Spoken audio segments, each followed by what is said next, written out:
Good evening, my name is Rachel, and today I'm briefly going to discuss the topic of OpenAI, Elon Musk, and Sam Altman. I met both of them, as well as several others like them, due to being placed in a fraudulent adoption and foster care system, something which you can imagine was not a very positive experience, and that there were several very bad people involved.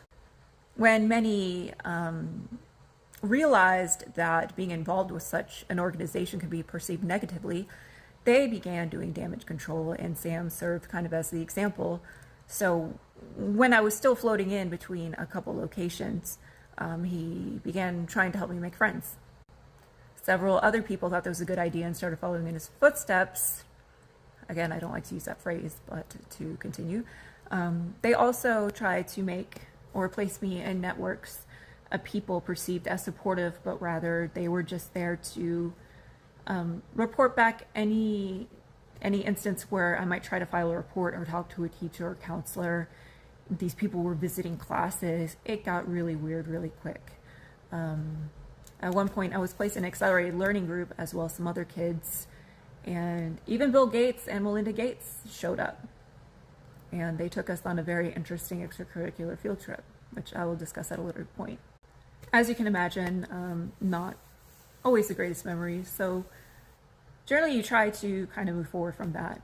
However, they cyclically kind of moved in and out of my life, just to keep tabs, and as a result I switched high school 3 times.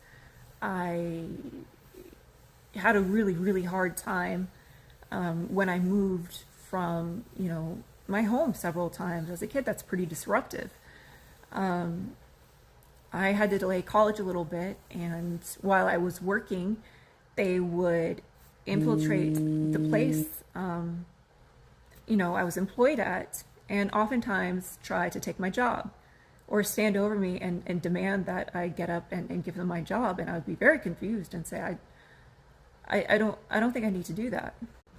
When I switched to a job in which I had an interaction with a lot of people, they began swarming that location too. And that's how I ran into Elon again.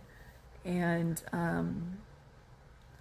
I didn't recognize him at first, and I don't know how to describe that. It's very odd. I then entered into a relationship with him, which seemed to be okay, but what happened is all those friend groups that they made suddenly started coming into the store, and I began freaking out a little bit. And he said he didn't believe me.